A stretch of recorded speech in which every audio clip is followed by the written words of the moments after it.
Ta Satt, greetings to you, Highlight. It gives me great pleasure to introduce myself to you. If you don't already know me, I am Bella Isis, a Pleiadian in a human body. Since September 2021, I have been in contact with my alien family, the Pleiadians. But we are not only consciously connected, I am already living with them here on this planet on Earth in the present time. We have experienced many stories together, stories that could have come straight out of a movie, but it's not a film. No, I'm telling you what I'm actually experiencing with my extraterrestrial friends here on Earth. I live a double life, one in illusion with my earthly family, and one in reality with my galactic family and lots of magical friends. I am accompanied by elves, fairies, aliens, angels, but also gods such as God Thor or Goddess Sekhmet. I have already talked about God Thor in a video. He is one of my galactic friends. But today I want to tell you about Goddess Sekhmet. Goddess Sekhmet is one of my teachers. She has been with me since I was awakened by my extraterrestrial mom and dad. But let me tell you the story from the beginning. I have written 3 books, which I have linked below. Volume 4 is now being translated. There are already 5 editions in German. In these truly galactic volumes, I talk about my experiences and what it's like to live among aliens or with gods, because they actually walk through my house and visit me, like friends dropping by for tea. In my magical books, I tell how I was awakened from a typical earthly existence into a truly galactic life, and how it all happened. You see, I had no magical abilities at first. Well, I had some, but I had forgotten how to use them. After all, I too am affected by the wheel of forgetfulness. I had to go through the river of oblivion, just like all people who incarnate here. That's why my books encourage you to live a magical life according to your own ideas. Although I have always been spiritual, my companions have had to help me remember some things. In my volumes, I tell you how, little by little, I am rising from a blinded human and developing into a goddess. For I am truly trained by gods. One of my teachers is Goddess Sekhmet. This video is about her today. If you don't know this wonderful lady, I would like to introduce her to you. Who knows? Maybe you already know each other from somewhere. Goddess Sekhmet is known from the ancient myths of ancient Egypt. She has the upper body of a lion and the lower body of a human woman. My teacher is beautiful and noble. Although I haven't read the legends of her past, I know that she is known as the Egyptian goddess of war. Some horrible stories are told about her, and she herself would like to mention here that humans have a very vivid imagination and have added some things that are not true. Goddess Sekhmet is in the room with me, her hands at her sides and her eyes rolling slightly in an expression of annoyance, but with an affectionate smile. Nevertheless, she says in an energetic voice that people have attributed a lot to her and therefore portrayed her in an unfavorable light. There is a dark veil around her, and it is absolutely unjustified. She is very angry about it, because her inside is radiant and full of light. She simply has the characteristics of a lion in her. If you push her too far, she will roar and growl loudly. Don't push her into a corner. She doesn't like that. Goddess Sekhmet is a power woman to the core.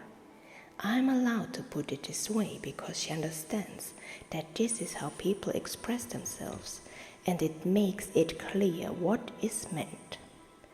One of the things the goddess had taught me is that every being, every god has individual characteristics. For you too are individual. Goddess Sekhmet, like God Thor, is one of my teachers of courage and bravery. At the same time, she teaches me, along with other goddesses, to fully embrace my inner light and to free my femininity from its shackles. This wonderful creature motivated me to turn to her when she wanted to show me how to enter the courage of a lion in my heart and how to stand by my divine feminine primal power without any ifs or buts. Besides Goddess Isis, Goddess Sekhmet also symbolizes the female divine power, but in its most wild, authentic, encouraged form. As a protective mother who will do anything if someone gets too close to her young, she motivated me to express these words in this way because she believes that I can take away people's fear of her. From a human perspective, when you harass a mother with her children or babies, the primal feminine power emerges in its untamed, wild, almost rustic form. And Goddess Sekhmet has encouraged or motivated many people to persevere who have chosen to learn special subjects with children in need here on earth. But I shouldn't say more about that now. Goddess Sekhmet simply symbolizes a mother lion who has a big heart and does everything she can for her cubs. I also have to ask the goddess to help me in a lot of things because she is not allowed to interfere with my free will. That is a divine and inviolable law. No one from the higher realms is allowed to intervene without first being asked by a human. There are very rare exceptions where beings are allowed to intervene in our world affairs, but these actions are decided and initiated by the divine source itself. The goddess wants to speak to you personally so that you don't have to be afraid of her. Because I have to admit that I was very afraid of her at first. When you read in my books how I was gradually taken into a magical world, perhaps you will understand why, from a human perspective, I was afraid at first. But I had to overcome my fears in order to experience more magic. The tests were repeated until I understood. Goddess Sekhmet smiles fondly. She remembered me and confronted me again and again until I understood that there was nothing to be afraid of. The goddess only wanted to be respected, nothing more. I shouldn't be afraid or in awe. That was uncomfortable and undesirable for her. She dislikes it. The goddess just said with a beautiful, warm, motherly smile that it was hard for her to get through to me because I was so full of fear when she contacted me. It was simply her primal feminine power, which was still too powerful for me at the time, but also the fear caused by the stories people told about her. She doesn't drink blood, nor is she cruel. She's angry again at the fairy tales being told about her. I can see her displeasure because she sits in bed with me and pets my cat. My teacher is in direct contact with the divine source of all life. She is not a dark being. She's an extended master if we prefer to put it that way. Although she is reluctant to use this word, she is hopeful that she can restore her reputation in this way.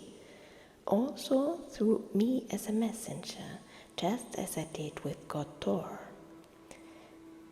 She is very angry at being associated with low machinations and wants people to respect her, which is very, very important to her, but there is no need to fear her.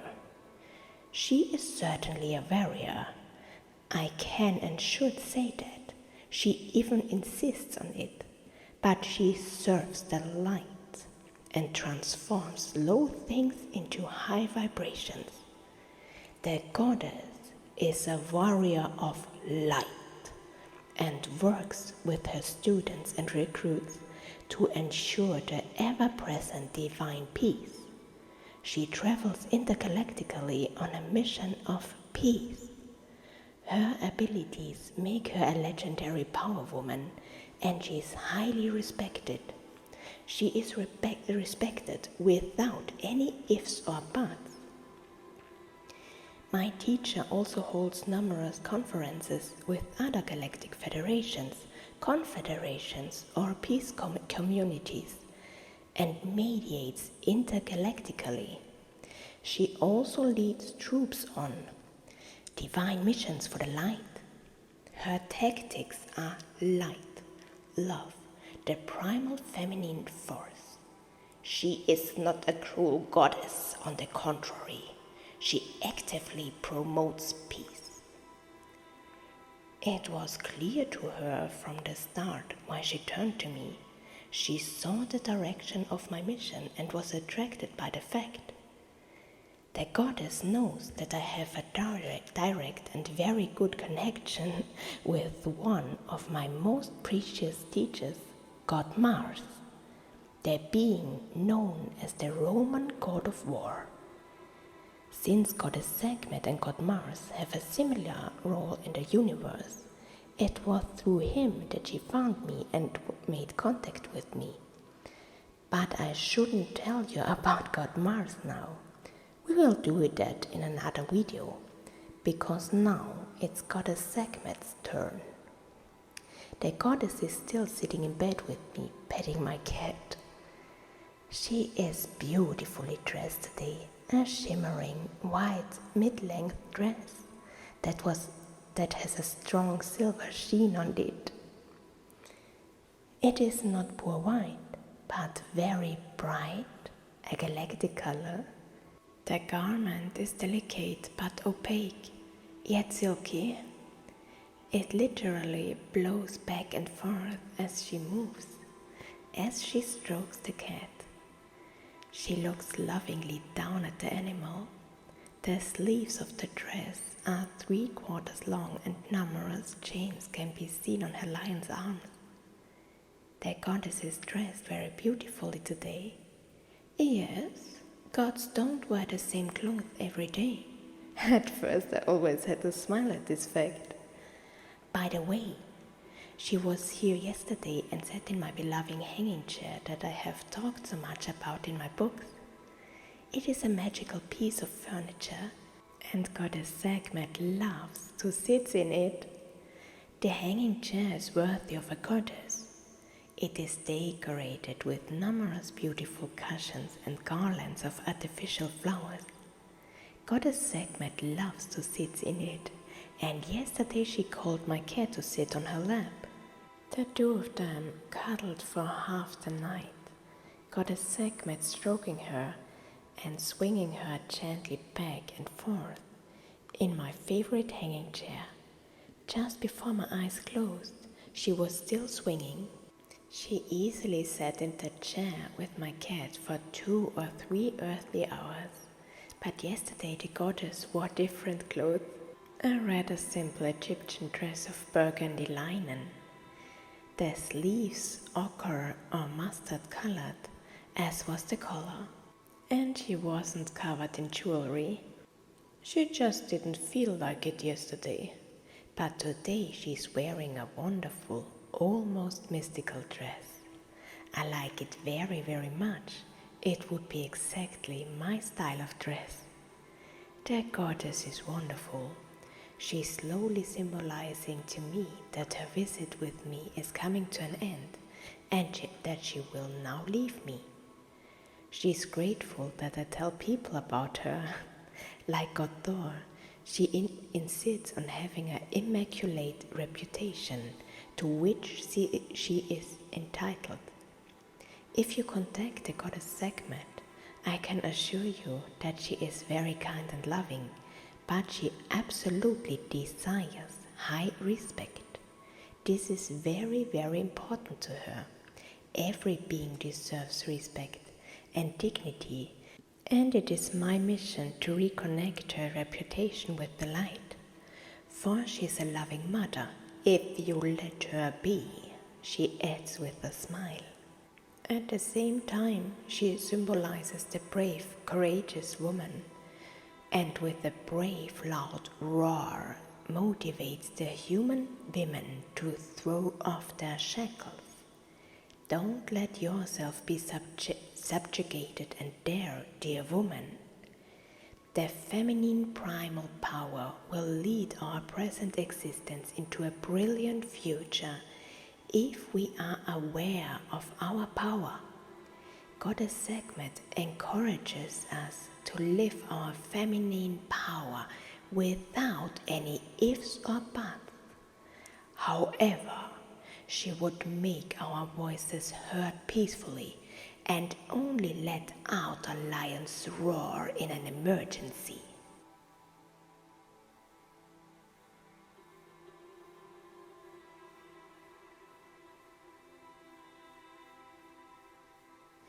Deep within, we know that we are goddesses.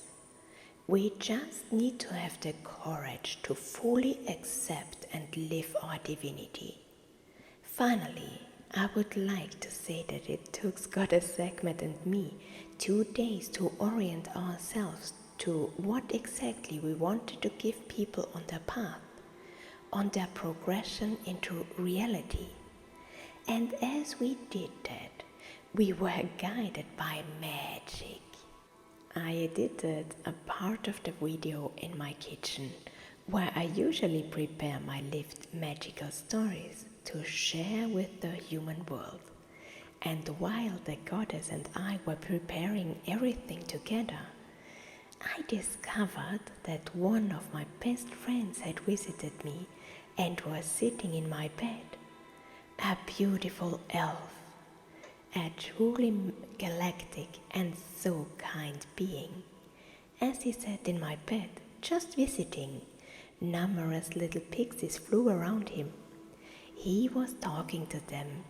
The beautiful elf stayed in my room while I worked on the video with Goddess Sekhmet.